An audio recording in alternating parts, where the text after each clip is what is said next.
Nou hier op Radio Fynbos poog ons om kundigheid ook vir jou in te bring in ons programme.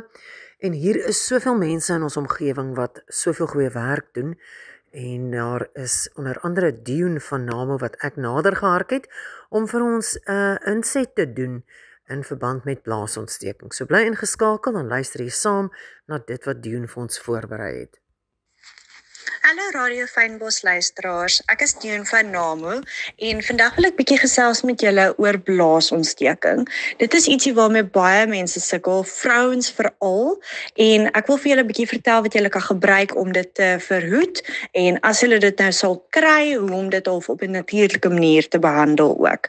So die heel eerste ding is om 'n goeie probiotika te gebruik. En hoekom ek dit sê is dat die goeie bakterieë wat in die probiotika is, die slegte bakterieë beveg wat die blaasontsteking veroorsaak.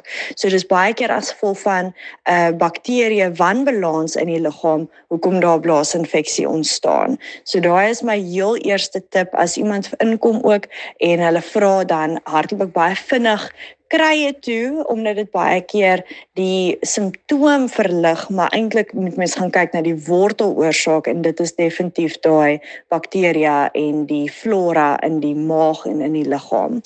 En nadat mens daarof die bakterieë behandel het, dan kan mens ook kyk na die krye aanvulling of van die ander supplemente ook, ietsie soos Demonose is 'n baie goeie enetjie. Hy is baie sterk, so baie mense wat of 'n gereelde blaasinfeksie kry, wat meer vatbaar is of meer geneig is om dit te kry, ek sal definitief iets soos die Demonose aanbied vir hulle, omdat hy definitief sterker is.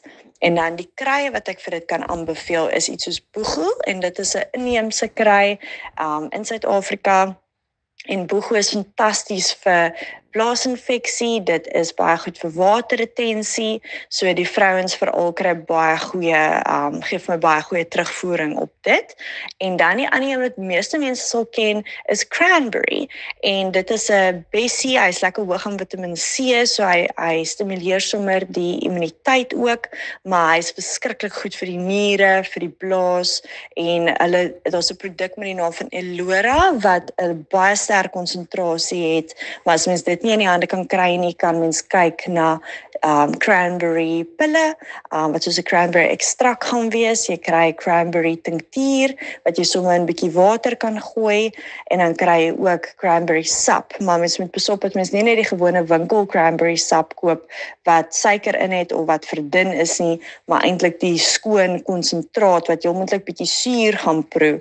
Daai sal 'n baie goeie een wees om te drink, ook as mens bietjie blaasinfeksie het.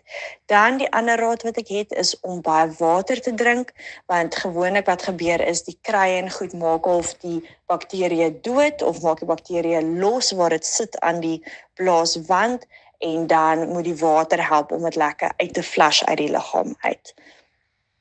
En dit was aan Dion van Namo wat ons vertel het vanoggend van blaasontsteking en die simptome en hoe mense dit moet behandel. Jy kan ingeskakel bly, ons gaan luister aan goeie musiek en net hierna lees ek vir jou artikels uit die Suid-Kaap Forum van dinge wat gebeur het in ons omgewing.